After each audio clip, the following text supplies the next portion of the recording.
Okay, so this is what your CorelDRAW interface would look like when you open. You get first of all, before I begin, I want to let you know. I said before in the last voice note I sent. My goal here is not to teach you theories about graphic design. My goal is to practicalize. I want you to be able to design good graphics, not to be able to talk about designing good graphics. I hope you get me. Now, everything we're going to be doing here is practicalized. You get that? Alright, let's go straight up. Now, I'm using a CorelDRAW 2021, mind you. I think that's one of the latest editions. I think there should just be only one edition higher than this. I've not checked for the upgrade though. As at when I started using this, that was the most updated version of CorelDRAW. I like keeping my softwares up to date. For those of you that would like to get the software, I'm going to provide a link for you to get them. Just make sure you have data enough to download them. So I have softwares that don't need crack. You don't need lots of illegal cracks, like original softwares you can use without limitation and expiry. Okay, so now I'm just going to go ahead and open a new file to start something new. Now I'm going to name this tutorial 001. We are not using any other preset. We are using Corel Designer default. You get that's very fine. Come here, number of pages 1. Start on one page. Then for your color mode, which is like a color profile, CMYK, that's an cyan, magenta, yellow, and that. Okay, so let me just briefly open this. These the presently selected and currently selected color mode, that's RGB, is something I've always preferred to use. I think most graphic designers prefer it as well. I'm not going to go too deep on explaining this now because I don't want to get you all confused with all these many theoretical details.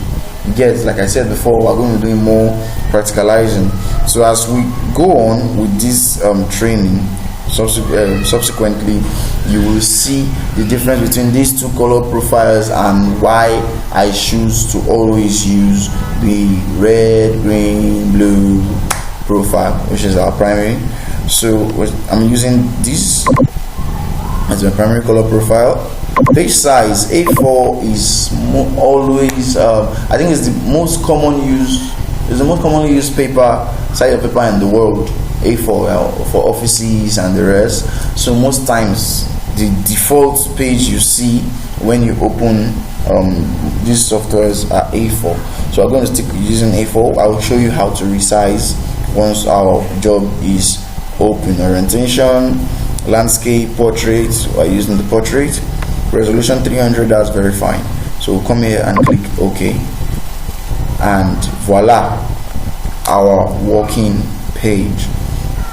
Now, most times what I do, the first thing I do when I open my page is to set the size of the work area. This is your work area. For those of you that open a CorelDRAW software and see that maybe it's not like mine, take note, you are not using the wrong software. I set my CorelDRAW according to where I want it. I'm using a dark theme instead of a light theme. For most of your CorelDRAWs here, this area would be white themed. You get. So about me, I prefer using a dark theme. You get. But this is just like it's a normal. Any CorelDRAW you're using is fine. You get. I would advise you to use at least from 2018, 2019 upward. Okay. Now this white page you're seeing, this is our work area. If I don't want this size, I can easily come here and look for a size I want. There is A0, A1, A2, A3, down to business card size, down to legal letter, tabloid, government letter, you get. And if what you want is not here, you can just easily pick it. You can easily just resize it yourself. I'll show you how to do that in a couple of seconds.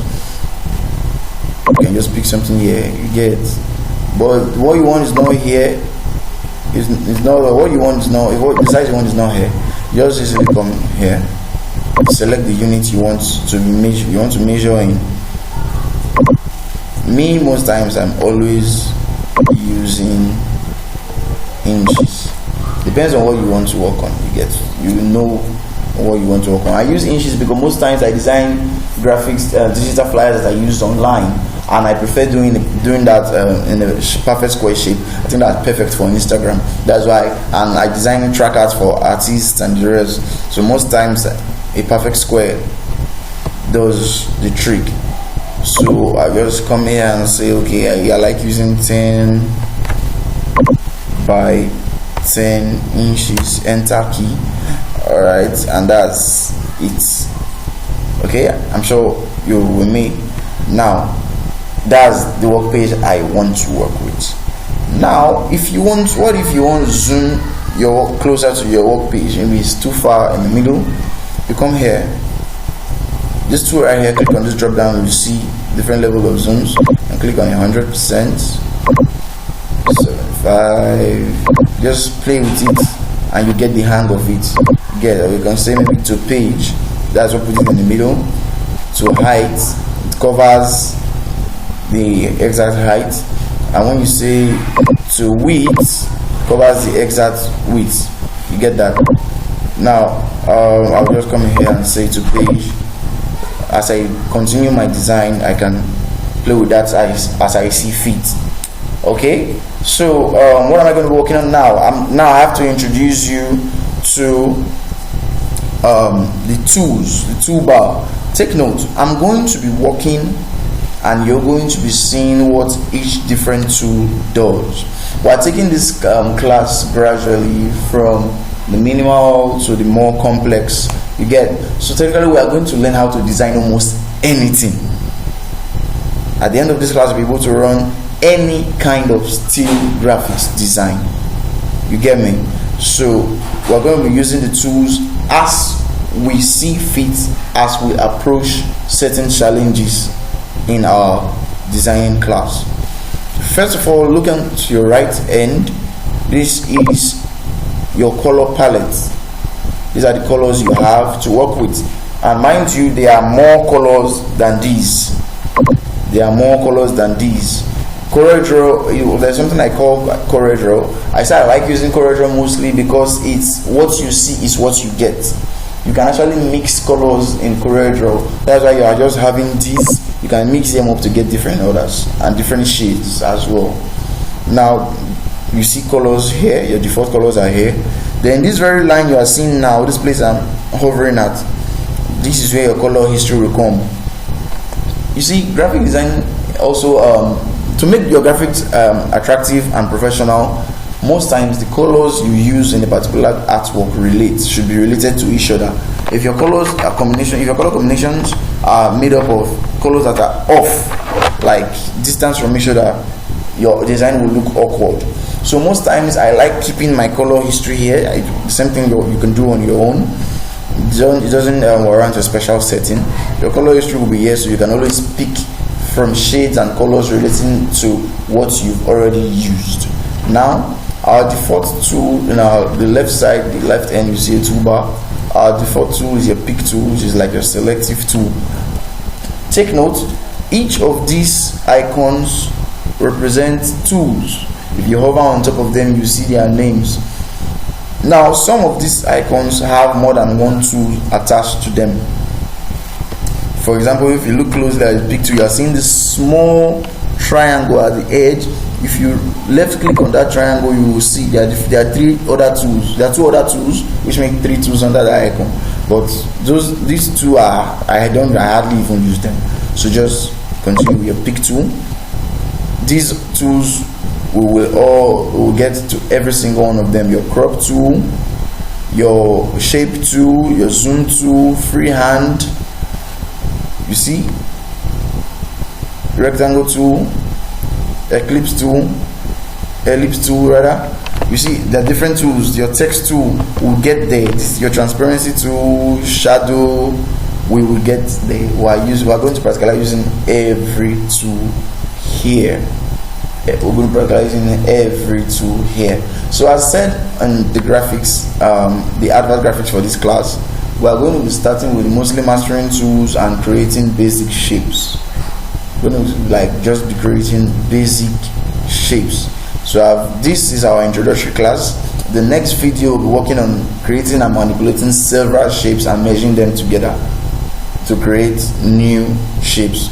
You see, we don't just get to work with the regular shapes we know, the polygon, sphere, square, rectangle, triangle. No, we can manipulate into almost anything we want. That's why CORELDRAW is amazing. So this is our introductory class. Thank you very much for watching, and we'll be progressing to the next stage of training in our next class. Please do well to follow my social media handles: Instagram at @thatcinemaboy, Twitter at @thatcinemaboy, TikTok at @thatcinemaboy. If you want to follow our company page as well, you can follow at coolbase.media on Instagram, at Coolbase Media on Twitter, and at Coolbase TV on TikTok. Thank you very, very much.